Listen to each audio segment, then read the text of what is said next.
What Trine does is we crowdsource structured debt for solar energy companies in Africa. So we find good companies in Africa who do anything solar, where there's solar home systems, solar lanterns, mini grids and microgrids. So we find the companies, we analyze the companies, we assess them, and we decide if they're a good company, if they're bankable, if they have a scalable business model, and then we raise working capital for them.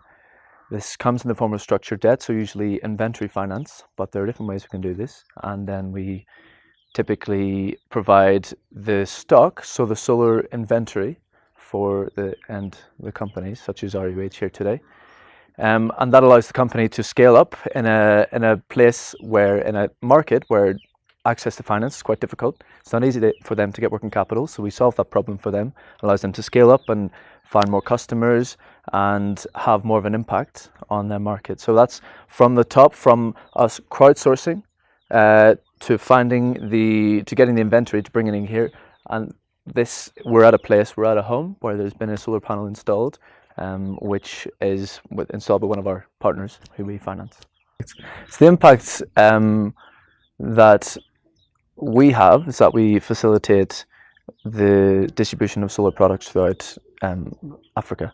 So there are, as everybody knows, there are areas of Africa where people live in energy poverty, which is they don't have access to energy, where the grid doesn't reach where they live, or the grid's very unreliable. So typically, for this area in particular, there's no grid here, and even in the town, the closest town, the grid will typically go off once a week, and that can be for up to 4 days at a time. So people have very little access to reliable electricity, and we see access to good electricity as a basic human right. So the impact we have is facilitating access to good electricity, and that at the minute it comes in the form of lighting, in the form of content, so media, such as the radio, such as TVs, and phone charging for communication. So the impact we have is we transform the quality of people's lives through access to good electricity, to clean electricity. And when you did a comparison between, for instance, SIDA or the British version and like an amount spent, right? How would you compare that? Right. Yeah. So the thing that I use, the metric that I use to compare the type of impact that's been made by different organizations, I use impact per unit donor dollar. I've worked with DFIs before. I've with SIDA and with DFID before, and what I see is the impact per dollar is low. What we are doing with Trine is increasing that by several orders of magnitude, and that's our sort of one of our key selling points, is that we use money more effectively than any DFI, because we're a private sector organization, and we believe that everyone needs to make a profit with a purpose. So we believe in the triple impact business model. It's environmental, it's financial, and it's social impact. And by using private sector and for-profit business models, we are much more effective at using money to make an impact.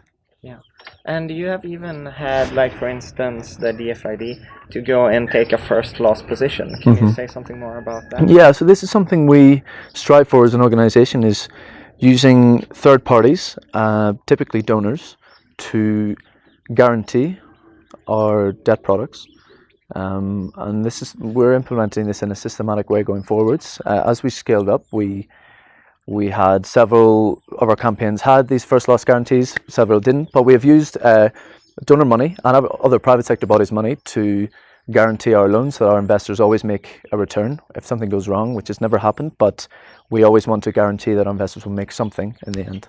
Yeah, and we talked earlier about that you had, for instance, the GP batteries, right, that they could go in and finance with a couple of millions. Yeah. But you didn't really want that. Yeah.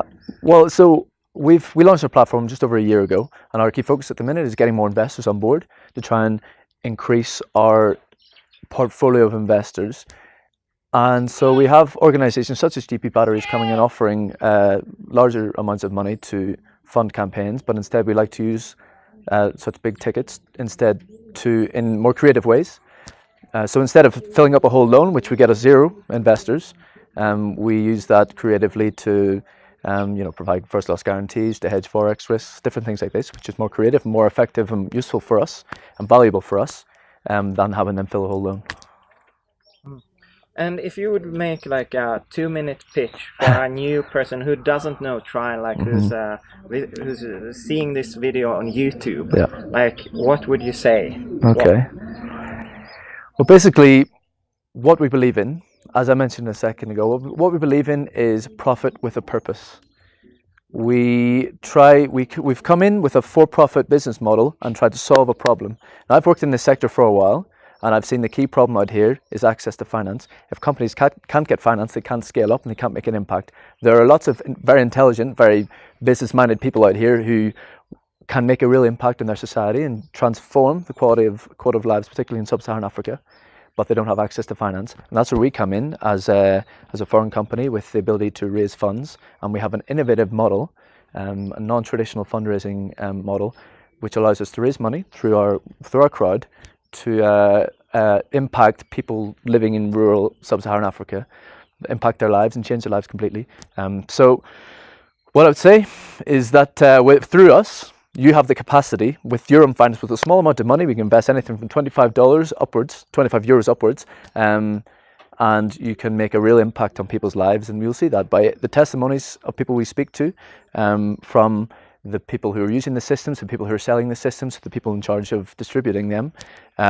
These products make real impact, and through us, we allow private investors to own that impact. Perfect. What would you say, like from an investor perspective, what are the challenges, what are the risks? Right. So it's you're investing in Africa. There are inherent risks there. You're investing in a sector which is nascent and immature. So there are a range of risks, and there are certain ways we try to de-risk these projects, and our due diligence has to be very stringent and intense, and we pride ourselves on the quality of our due diligence. But the risks, typically these companies are not net profitable yet, just due to the nature of the business models. These pay-as-you-go business models, they take a long time in order to be net profitable. They have a large receivables backlog, so that's definitely risky. And working in Africa, the logistical risks are very high for companies. It's a hard business model. We can't make any mistake about it. Like, these guys try very hard, and there's a lot of very intelligent people, and a lot of effort going into making these business models work.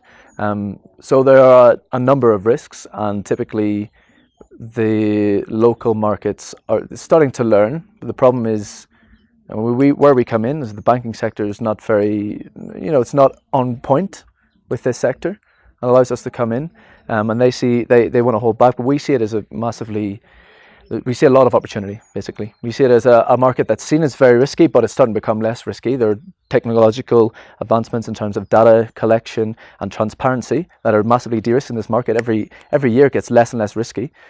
So what we've seen is a transformation in the whole market, and we're coming in and trying to just allow the flow of capital into quite a risky market. What could you shortly describe what projects you have financed or funded? Okay. So far we've done 12 campaigns. We're just about to finish a 12th. The 13th will launch over the next few days. They have all been solar, financing solar companies, as is our whole business model. We have financed companies in Senegal, Kenya, Uganda, Tanzania, and Zambia. And now we're expanding across Africa.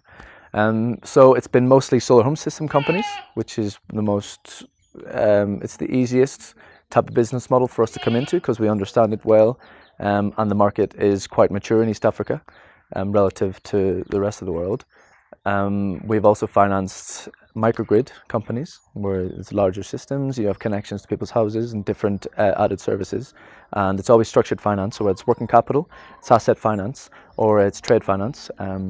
We try to structure the perfect debt product for the company. So we approach them and say, okay, if you were to have the ideal debt product to allow you to scale up, to have the maximum kind of impact you can have on your society, what would it be? And then we structure something around that. And as an investor, what can I expect in the form of dividend? So the dividends you get is part of the interest rate, which the partner pays back. So let me take this company that we're visiting today as an example, Azuri. we give them a loan. We ask them, what would you like? They say, we want inventory finance, and we give them a loan. We do a due diligence, a risk assessment, which tells us what sort of interest rate should be on that loan.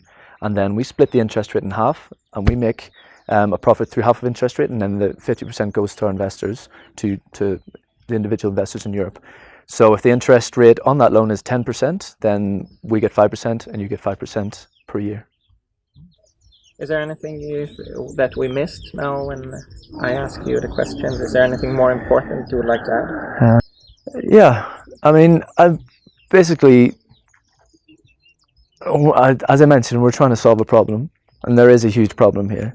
The people, just really smart, really talented people, and entrepreneurs just can't get access to money. I've met so many of these intelligent guys, and they have everything they need. And I came in, when I first came to Africa, I came in to try and help provide business and strategy and management and technical support, and I found I wasn't needed whatsoever. I was just completely useless, because what they need is finance, and what we provide is an avenue for that finance, so we can facilitate the cash flow into Africa, which wouldn't otherwise be available. So the companies we've spoken to, they've come back to us, or we've financed, we get a lot of feedback saying we would have died without you. We would not have been able to scale up, and we would not be able to have any impact without Trine. So what I would say is believe in us, and believe in these people, and believe in these companies. We try to create transparency, we try to be as open as possible, and with any questions we're very open, but what we want is to facilitate the flow of capital from developed markets to non-developed capital markets, so that we can have real impact in the long term, really change the whole sector.